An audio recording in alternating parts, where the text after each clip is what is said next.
വ്യത്യസ്തങ്ങളായ പരിപാടി കാര്യങ്ങൾ നിർവഹിക്കപ്പെടാൻ വേണ്ടിയാണ്. അതുകൊണ്ട് എല്ലാവരും ഈ സുഖത്ത് ഒരു പുസ്തകത്തെ നൽകി സഹകരിക്കണമെന്ന് അഭ്യർത്ഥിക്കുകയാണ്. അർഹമായ പരിഗണന പ്രിയമുള്ള മുഖ്യങ്ങളെ നമ്മളെല്ലാവരും ഖലീലുല്ലാഹി ഇബ്രാഹിം നബി അലൈഹി ഇസ്ലാമിൻ്റെയും അവരുടെ പുത്രനായ ഇസ്മായിൽ നബി അലൈഹി ഇസ്ലാമിൻ്റെയും സ്മരണ ഉൾക്കൊണ്ടുകൊണ്ട് അവരുടെ ത്യാഗോത്തരമായ ജീവിതം മനസ്സിലാക്കി ആ ജീവിതത്തിൽ അവരോട് ഇത്തിബാ ചെയ്യണമെന്ന് ആഗ്രഹിക്കുന്നവരാണ് നമ്മളെല്ലാവരും. നാം അത്തരം പ്രവർത്തനങ്ങൾ ചെയ്യുന്നതെങ്കിലും അവരോടുള്ള മഹബത്തും നമ്മുടെ എല്ലാ സംക്രമങ്ങളും അല്ലാഹു സുബ്ഹാനഹു വ തആല സ്വീകരിക്കുമാറാകട്ടെ. എല്ലാ ദോഷങ്ങളും അല്ലാഹു സുബ്ഹാനഹു വ തആല പൊറുക്കുമാറാകട്ടെ. പ്രിയമുള്ള മുഅ്മിനീങ്ങളെ, നമ്മൾക്കൊക്കെ ഒരു കാലം വരാനുണ്ട്. എത്ര ധൃതി കാണിച്ചാലും ഞാൻ 33 വർഷത്തിലധികമായി ഇവിടെ വന്നിട്ട് എന്ന് പറയപ്പെട്ടിട്ടുണ്ട്. ഞാൻ പറഞ്ഞത് ഈ കാലഘട്ടത്തിൽ നമ്മുടെ ഈ പള്ളിയിൽ അന്ന് നിസ്കാരത്തിന് ജമാഅത്ത് നമസ്കാരത്തിന് പങ്കെടുത്തിരുന്ന കുറേ സ്നേഹിതന്മാരുണ്ട്. പ്രായം പറഞ്ഞവരുമുണ്ട്. അവർക്ക് ഞാൻ ഈ അവസരത്തിൽ ഓർക്കുകയാണ്, സ്മരിക്കുകയാണ്. അർഹമായ പ്രതിഫലം അല്ലാഹു തആല നൽകുമാറാകട്ടെ. ഇവിടെ നമ്മുടെ കൊളച്ചാരി മുഹമ്മദ് കുട്ടിയാലി മഹാനവരെ വന്ന് ഇവിടെ സെക്രട്ടറി കാര്യങ്ങളൊക്കെ നോക്കിയിരുന്നു. അതുപോലെ അബുഹാജി, അതുപോലെ തന്നെ ഞങ്ങളെ കടക്കണി കുഞ്ഞാക്ക, അതുപോലെ തന്നെ നമ്മുടെ വാൽപ്പാക, അതുപോലെ ഒരുപാട് ആളുകൾ നമ്മുടെ അസംസ്കാർ, അതുപോലെ ഒരുപാട് ആളുകൾ പേര് പറയാൻ കുറേ ആളുകളെ കഴിയുമെങ്കിൽ പേര് പെട്ടെന്ന് പറയാനില്ല. നമുക്കറിയാം അവരൊക്കെ ഇവിടെ മുന്നിലെ സ്വസ്ഥനുണ്ടായിരുന്നവരാണ്. അതുപോലെ നമുക്ക് നേതൃത്വം നൽകി അതിൻ്റെ ഉടനെയായിട്ട് നമുക്കൊക്കെ എല്ലാ കാര്യങ്ങളും നിർവഹിച്ച് നൽകുന്ന ആളായിരുന്നു നമ്മൾ ബഹുമാനപ്പെട്ട എല്ലാവർക്കും അറിയുന്ന എല്ലാ നല്ല കാര്യത്തിലും എല്ലാവരും നന്നാവണം. അങ്ങനെ ഒരു മനസ്സിലായി ഞാൻ മാത്രം തന്നെയാണ് എല്ലാവരും നന്നാവുന്ന മനസ്സിലാക്കുന്നത്. അതുപോലെ നമ്മൾ ബഹുമാനപ്പെട്ട അബ്ദുള്ള മുസ്ലിയാർ, മുസ്ലിയാർ, അതുപോലെ ഇങ്ങനെ ഒരുപാട് ആളുകൾ എനിക്കിപ്പോൾ ഓർമ്മ വരികയാണ്. അവരൊന്നുകൂടെ കാണാനില്ല. അവരൊക്കെ എവിടെയാണ്? എല്ലാവർക്കും മദഹത്തും മൗഫറത്തും പ്രഭാവത്തിൽ നിന്ന് മാറാറുണ്ട്. അതുപോലെ ഒരുപാട് ആളുകൾ 8-10 ആളുകളുണ്ട്, 100-200 ആളുകളൊക്കെ അങ്ങനെ വന്ന് കഴിഞ്ഞു പോയിട്ടുണ്ട് ഈ കാലഘട്ടത്തിൻ്റെ. അവരൊക്കെ ഇവിടുന്ന് കഴിഞ്ഞു പോയതുപോലെ നമുക്കും ഇവിടുന്ന് ഇവിടുന്ന് പോകേണ്ടവരാണ്. ഒരാൾക്കും ഒരു സ്ഥലത്ത് ഉറച്ചു നിൽക്കാൻ കഴിയില്ല. ഈ ഭൂമി എല്ലാവരും മരിക്കുന്നില്ലാതെ തീരുമാനിക്കാൻ ആർക്കാൻ കഴിയില്ല? ആർക്കും കഴിയില്ലല്ലോ, ആർക്കും കഴിയില്ല. നമ്മുടെയൊക്കെ അന്ത്യം ഒരു നിശ്ചിതമായ പരിധി അല്ലാഹു തആല അതിൽ നമുക്ക് കണക്കാക്കിയിട്ടുണ്ട്. ആ കണക്കാക്കിയതായ അതിൽ കഴിഞ്ഞാൽ നമ്മൾ ഇവിടെ പോകണം.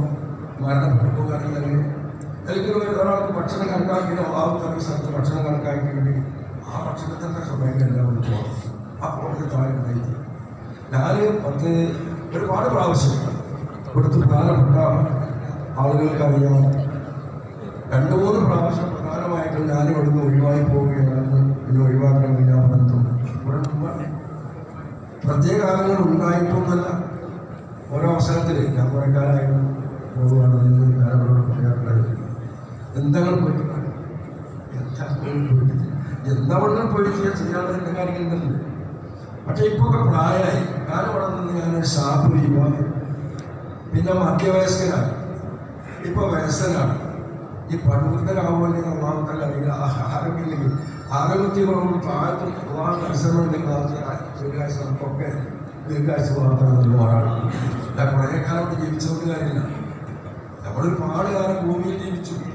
എന്നിട്ട് മറ്റുള്ളവരെ ആക്രമിച്ച് ഗുരുമ ചെയ്ത് അവരെ കുറ്റം പറഞ്ഞ് ആക്ഷേപിച്ച് ഇങ്ങനെ നടത്തുന്ന കാര്യമുള്ളൂ. അവിടെ ജീവിച്ചിട്ട് കാര്യമില്ല. കുറഞ്ഞ കാലം നല്ല നൽകി ജീവിക്കണം.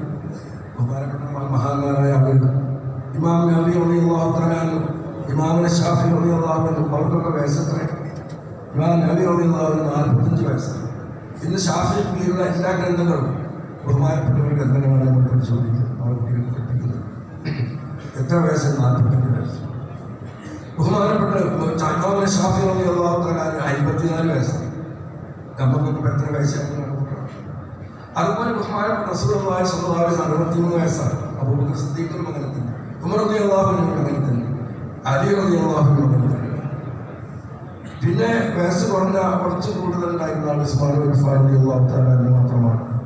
അതുപോലെ അപ്പോൾ മാബൈന സിദ്ദീന വ സബഈന നമുക്ക് ഇത്ര ഹദീസൊക്കെ എപ്പോഴും നമ്മൾ പോകുന്നതാണ്. നമുക്ക് പേപ്പർ വായിച്ചാലും മനസ്സിലാവും ഈ മരിച്ചു പോകുന്നവരുടെ വയസ്സ് 70 കഴിഞ്ഞ ആളുകളൊക്കെ വളരെ അപൂർവമായിരിക്കും. ഏതായാലും നമുക്ക് ആരും പഠിക്കുന്നുണ്ടോ? അല്ലാഹു തആല നമുക്ക് ദീർഘായുസ്സും ആഫിയത്തും ചെയ്യുമാറാവട്ടെ. അതുകൊണ്ട് ആരും മരിക്കുന്നു മരിക്കേണ്ട, മരിക്കാനെന്ന് കരുതുന്നുണ്ട്. മരിക്കലേതായാലും മരിക്കും, യാതൊരു ഉറപ്പുമില്ല കാര്യത്തിൽ. പക്ഷെ മരിക്കുമ്പോൾ എന്താ വരാത്ത പോകുന്ന ഇല്ലാവാത്ത മുസ്ലിങ്ങൾ, നിങ്ങൾ മുസ്ലിങ്ങളായിട്ടില്ല മരിച്ചു പോകരുതെന്ന് അള്ളാഹുവിൻ്റെ കൽപ്പനയുണ്ട്. ആ കൽപ്പന നമ്മൾ സ്വീകരിച്ച് മുസ്ലിമായിട്ട് തന്നെ ജീവിച്ച് മുസ്ലിമായി മരിക്കണം. നമ്മുടെ മക്കളും അങ്ങനെയാവണം. അതിനുള്ള ശ്രമങ്ങളൊക്കെ നമ്മൾ ചെയ്യണം. ഇത്രയും കാലം ഞാൻ ഇവിടെ നിന്നത് നിങ്ങളുടെ ഗുണം കൊണ്ടാണെന്നാണ് ഞാൻ പറയുന്നത്. നിങ്ങളുടെ ഗുണം കൊണ്ട്, അല്ലെങ്കിൽ ഇത്ര കാലം ഒരിക്കലും ഉണ്ടാവില്ല, ഒരാൾ നിൽക്കില്ല. നിങ്ങളെല്ലാവരുടെയും ഒരു ഗുണം കൊണ്ടാണ്, എല്ലാവരുടെയും സഹകരണം. അതുപോലെ തന്നെ എല്ലാ കാര്യങ്ങളും ആക്ഷേപിച്ച് വിട്ടുനോക്കുന്ന ഒരു സ്വഭാവമല്ല. മറ്റു നോക്കാത്ത മോലിയാക്കണം കരികെട്ട് എപ്പോഴും ചിലപ്പോൾ കരികെട്ട് വെച്ചിട്ടാണ് നടക്കുന്നത്. അങ്ങാടി വരുന്നുണ്ട്. ഇങ്ങനെ ഓരോ ആക്ഷേപങ്ങളും പല സ്ഥലത്തും ചെയ്യാറുണ്ട്. ഞാൻ നാളെ പറയുന്ന ഒത്തിരി വാർത്ത കേട്ടത് മോലിയെ ഒഴിവാക്കിയ കാരണം, ഒരു ഒഴിവാക്കാനുള്ള കാരണം പള്ളിയിനകത്തുണ്ട്. അയാൾ കാലിലൊരു കുഴിയുണ്ട്. അവസാനത്തെ അത്തയ്യാത്തിൽ ഇഫ്തറാശം ഇരിക്കുന്നത്, അതായത് ആദ്യ തത്തയ്യാത്തിൽ ഇരിക്കുന്നത് പോലെയാണ് ഇരുന്നത്. അപ്പോൾ ഒരാൾ ചെറുപ്പക്കാരനുണ്ട്. അയാൾ പറഞ്ഞു ഇയാൾക്ക് ഓനങ്ങോട്ട് പ്രചരണം നടത്തി ഇയാൾ സുന്നത്തിനെതിരാണ്. അപ്പോൾ ഉടനെ പോണെന്നാ പറയുന്നത്. വേറെ ആരെങ്കിലും പറഞ്ഞായിട്ട് അവർ ചോദിച്ചു എന്ന കാര്യത്തിൽ ഇയാൾ പറഞ്ഞു ഞാൻ കാണാനാണെന്ന് അതൊന്നും വേണ്ട, നിന്റെ കാര്യം എന്ന് പറഞ്ഞോളെ, എനിക്കൊന്ന് സംസാരിക്കാൻ എന്നുള്ളത് അങ്ങനെ ചെയ്യാം. അങ്ങനെ അതായത് പറഞ്ഞതാണ് എൻ്റെ കാര്യം ഒരു കുരുണ്ട്. അതുകൊണ്ട് ആ ഒരു മറ്റേ ഇരുത്തം ഇരിക്കുമ്പോൾ നമ്മുടെ അവസാനത്തെ അധികാരത്തിൽ ഇരിക്കുമ്പോൾ അതെന്തിരിക്കണം. അതുകൊണ്ട് ഞാനാണ് ഇഫ്തറാസിൻ്റെ ഇരുത്തം ഇരുന്നത്. അതുകൊണ്ടാണ് അത് കാരണം പറയാൻ പോകുന്നത്.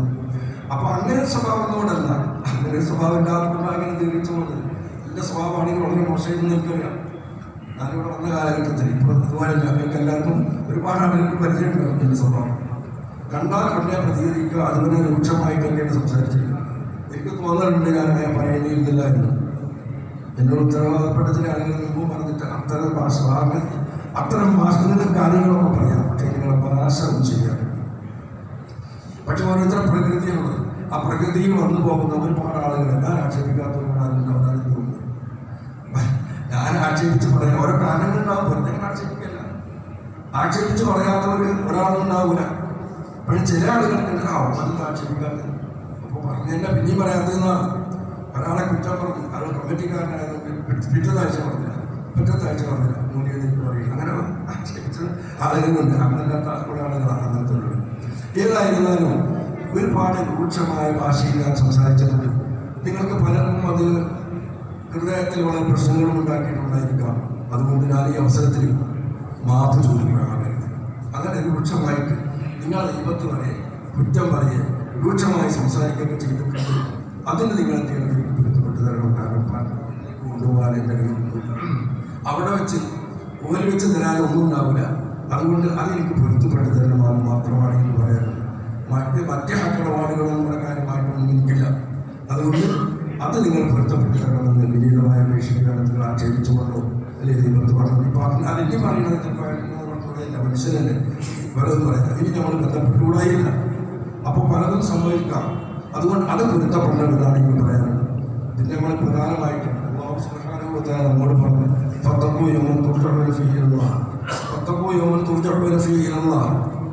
പരിശുദ്ധ ഖുർആനിലെ അവസാനം ഇറങ്ങിയ ഒരു ആയത്താണത്.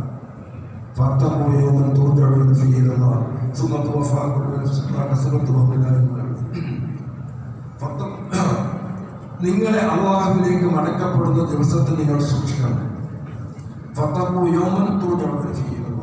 നമ്മുടെ ഇവിടെ ഒരുമിച്ച് കൂടിയതുപോലെ ലോകത്ത് ആദം നബി അലൈഹി ഇസ്ലാം മുതലുള്ള മറ്റുള്ള മുഴുവൻ അവസാനം വരാൻ പോകുന്ന ആ കുട്ടി വരെ എല്ലാവരെയും അള്ളാഹുവിനെ ഒരുമിച്ച് കൊടുക്കുന്ന സന്ദർഭമുണ്ട്. വളരെ ഗൗരവമായ സന്ദർഭമാണ്. നമ്മൾ പെട്ടെന്ന് കഴിഞ്ഞുകൊണ്ടാണ് എഴുത്തു പോകാം. പള്ളിക്ക് വന്നു നമ്മൾക്ക് ഒന്നും കേൾക്കും, നമുക്കുണ്ട് നിസ്കാരം കഴിഞ്ഞുകൊണ്ട് സ്ലാമിക്ക് പോകാമെന്ന് പറഞ്ഞതുപോലെ എവിടേക്കും പോകാൻ ആർക്കില്ല. എവിടെ പോകും? ചുറ്റുഭാഗത്ത് മലക്കുകൾ ഇങ്ങനെ വലയം ചെയ്തിരിക്കുകയാണ്. ഓരോ ആകാശത്തിലെയും മലക്കുകൾ വലയം ചെയ്ത് ഈ കൂട്ടിനാണ് നമ്മൾ വരുന്നത്. എന്നിട്ട് അള്ളാഹുവിന്റെ വിചാരണ ഉണ്ടാകും. അള്ളാഹുവിലേക്ക് നിങ്ങളെ മടക്കപ്പെടുന്ന ദിവസത്തെ നിങ്ങൾ സൂക്ഷിക്കണം. അള്ളാഹു ചോദിക്കും നമുക്ക് ചെയ്ത മഹത്തായ അനുഗ്രഹത്തെ കുറിച്ച് നമുക്കൊരുപാട് അനുഗ്രഹം അല്ലാഹു സുബ്ഹാനഹു വ തആല ചെയ്തിട്ടുണ്ട്. നമ്മളൊക്കെ ഒന്ന് ചിന്തിച്ചാൽ മതി. നമ്മൾ ഓരോ അവയത്തെക്കുറിച്ചും നമ്മളൊന്ന് ചിന്തിച്ചാൽ മതി. നമുക്കൊക്കെ മറ്റുള്ളവരെ കാണുമ്പോൾ എന്തൊക്കെയാണ്. അതുപോലെ തന്നെ എൻ്റെ മൂക്ക് അല്ലെങ്കിൽ എൻ്റെ മറ്റുള്ള അവയവം ഇതില്ലാത്ത ആളുകളെ കാണുമ്പോൾ നമുക്കൊന്ന് ചിന്തിക്കാമല്ലോ, എന്ത് ഞാൻ അല്ലാഹു എനിക്ക് ചെയ്തിട്ടുള്ള അനുഗ്രഹമാണ്. ഈ ലോകം കാണാൻ കഴിയാത്ത പാവപ്പെട്ടവരായ എത്രയോ ആളുകളുണ്ട്, ഒരുപാട് ആളുകളുണ്ടല്ലോ. അതുപോലെ തന്നെ നല്ല ഭക്ഷണം കഴിക്കാൻ കഴിയാത്ത വളരെ ദരിദ്രരായ ആളുകൾ ഇന്ന് തിരിച്ചിട്ടുണ്ട് പല നാടുകളിലും. അപ്പോൾ അതൊക്കെ അല്ലാഹു നമുക്ക് നിയമത്തിക്കുമ്പോൾ ആ നിയമത്തിനെ കുറിച്ച് നമ്മൾ ചിന്തിക്കുക, എന്നിട്ട് അല്ലാഹുവിനെ ശുക്ർ ചെയ്യുക. എന്നാലേ അല്ലാഹുവിലേക്ക് മടക്കപ്പെടുന്ന ദിവസം അല്ലാഹുവിനോട് അതിന് മറുപടി പറയാൻ നമുക്ക് സാധിക്കുകയുള്ളൂ. അല്ലാഹു സുബ്ഹാനഹു വ തആല പറയുന്നു, ആർക്കും ഒന്നും ചുരുക്കുകയില്ല, എല്ലാവർക്കും ആ നഫ്സ് പ്രവർത്തിച്ചതിന് എന്താണ് നല്ല കാര്യം ചെയ്താൽ അത് കിട്ടും, ചീത്ത കാര്യം ചെയ്താൽ അത് കിട്ടും. എന്താണ് പ്രവർത്തിച്ചത് ഒരു ഉറപ്പും വരുത്തുകയും അവർ ആക്രമിക്കപ്പെടില്ല. ആക്രമിക്കപ്പെടാൻ കിട്ടേണ്ട കിട്ടാതിരിക്കുമ്പോഴാണ് ആക്രമിക്കപ്പെടുക. നമ്മളങ്ങനെ ഗവൺമെന്റിൽ നിന്ന് കിട്ടാതിരിക്കുമ്പോൾ നമ്മൾ ആക്രമിച്ചു, ഗവൺമെന്റ് നമ്മളെ സ്വജനപക്ഷപാതം ചെയ്തു അല്ലെങ്കിൽ അക്രമം ചെയ്തു എന്നൊക്കെ നമ്മൾ പറയാറുണ്ടല്ലോ. അതുപോലെ ആരെയും ആക്രമിക്കുക, കിട്ടേണ്ടത് അല്ലാഹു തന്നെ നൽകും. അതുകൊണ്ട് ആ ദിവസം നമ്മൾ അല്ലാഹുവിനെ തന്നെ ഹാജരാക്കപ്പെടുന്ന ദിവസം നമ്മളെപ്പോഴും ഓർക്കണം, ഞാനും ഓർക്കണം, നിങ്ങളും ഓർക്കണം. അതാണ് നമുക്ക് വളരെ ആവശ്യമായിട്ടുള്ളത്. അന്നത്തെ ദിവസത്തേക്ക് ഒന്നും എന്ത് ചെയ്യരുത്, ഒരാളോട് ആവശ്യപ്പെടേണ്ട അവസ്ഥയിലേക്ക് വരരുത്. അതുകൊണ്ട് എല്ലാം നിങ്ങൾ പൊരുത്തപ്പെട്ടത് വിനീതമായി അഭ്യർത്ഥിക്കുകയാണ്. അങ്ങനെ വല്ല വിവരങ്ങളും നിങ്ങളൊക്കെ നമുക്ക് ബന്ധപ്പെടുമ്പോൾ അടുത്തന്നെയുള്ളൂ. വല്ല വിവരങ്ങളൊക്കെ അയാൾ പോയി എന്നുള്ള വിവരം കിട്ടുമ്പോൾ അല്ലാഹു ഗഫൂറുൻ എന്ന് പറയാനുള്ള ഒരു മനസ്ഥിതി ഉണ്ടാവണമെന്ന് വിനീതമായി അപേക്ഷിക്കുകയാണ്. അല്ലാഹു സുബ്ഹാനഹു വ തആല നമ്മളിതുവരെ ഒരുപാട് കാര്യങ്ങൾ കാലമില്ലാപ്പെടുത്തുന്നുണ്ട്. ഒരുപാട് അപാകതകൾ വന്നിട്ടുണ്ട്. ഒരുപാട് അപാകതകൾ അല്ലാത്ത ഒരുപാട് അപാകതകൾ വന്നിട്ടുണ്ട്. അങ്ങനത്തെ തെറ്റുകുറ്റങ്ങളൊക്കെ അല്ലാഹുമായിട്ടുള്ള ബന്ധം അല്ലാഹു സുബ്ഹാനഹു വ തആല പുറത്തു തരട്ടെ. അതുപോലെ നമ്മളൊക്കെ വന്ന് നമ്മളിൽ നടന്ന എല്ലാ തെറ്റുകുറ്റങ്ങളും അല്ലാഹു സുബ്ഹാനഹു വ തആല പുറത്തു തരുമാറാകട്ടെ. അല്ലാഹുവിന്റെ ത്വാഅത്തിലായി ഇസ്സത്തോടുകൂടി ജീവിച്ച് അവസാനം ഈമാനോടുകൂടെ മരിക്കുന്ന ജനങ്ങളിൽ അല്ലാഹു സുബ്ഹാനഹു വ തആല നമ്മെ എല്ലാവരും ഉൾപ്പെടുത്തുമാറാകട്ടെ. നമ്മളിൽ നിന്ന് മരണപ്പെട്ടു പോയ ഒരുപാട് ആളുകൾ, അതുപോലെ തന്നെ നമ്മൾ സ്മരിക്കേണ്ട എന്നോട് ഏറ്റവും ബന്ധപ്പെട്ട ആളായിരുന്നു നമ്മുടെ മാലികത്തിന്റെ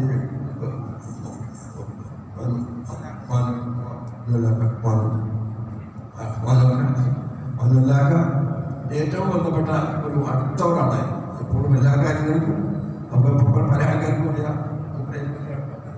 പറയുന്നു മരിച്ചുപോയി.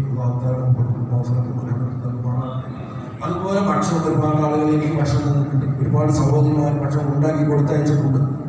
ഈ കാലഘട്ടത്തിൽ അവർക്കൊക്കെ അർഹമായ പ്രതിഫലം അല്ലാഹു സുബ്ഹാനഹു വ തആല നൽകുമാറാവട്ടെ. അവരുടെ എല്ലാവരുടെയും ഹലാലായ മുറാദുകളെ അല്ലാഹു ഹാസിലാക്കി കൊടുക്കുമാറാവട്ടെ. അവരിൽ നഷ്ടപ്പെട്ടു പോയവർക്ക് റഹ്മത്തും മഗ്ഫിറത്തും അല്ലാഹു സുബ്ഹാനഹു വ തആല നൽകുമാറാവട്ടെ. സ്വർഗ്ഗലോകത്തിൽ ഒരുമിച്ച് പോകാൻ സൗഭാഗ്യം അല്ലാഹു സുബ്ഹാനഹു വ തആല പ്രദാനം ചെയ്യുമാറാവട്ടെ. അതുപോലെ ഒരുപാട് കാര്യങ്ങൾ, ഭക്ഷണം എന്നല്ല മറ്റൊരുപാട് കാര്യങ്ങൾക്കും പലരും എന്നെ സഹായിക്കുകയും എന്നോട് സഹകരിക്കുകയും ചെയ്ത ആളുകളുണ്ട്. അവർക്കൊക്കെ അർഹമായ പ്രതിഫലം അല്ലാഹു തആല നൽകുമാറാവട്ടെ എന്ന് പ്രാർത്ഥിക്കാനേ എനിക്ക് കഴിയുള്ളൂ. എനിക്കും പ്രാർത്ഥിക്കും. അതുപോലെ 10 വയസ്സ് മുതൽക്ക് ഞാൻ പഠിക്കാൻ പോയത് ദർസ് പഠിക്കുന്നത്.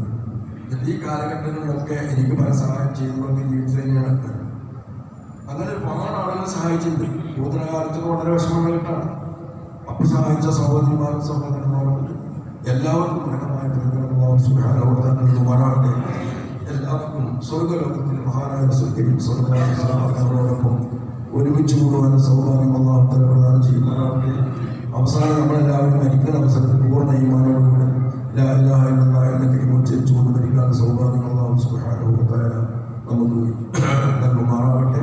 മഹാനായ റസൂൽ സല്ലല്ലാഹു അലൈഹി വസല്ലം തങ്ങളുടെ ശഫാഅത്തിൽ നമ്മയും ബന്ധപ്പെട്ടവരെയും അല്ലാഹു സുബ്ഹാനഹു വ തആല ഉൾപ്പെടുത്തി അനുഗ്രഹിക്കുമാറാകട്ടെ.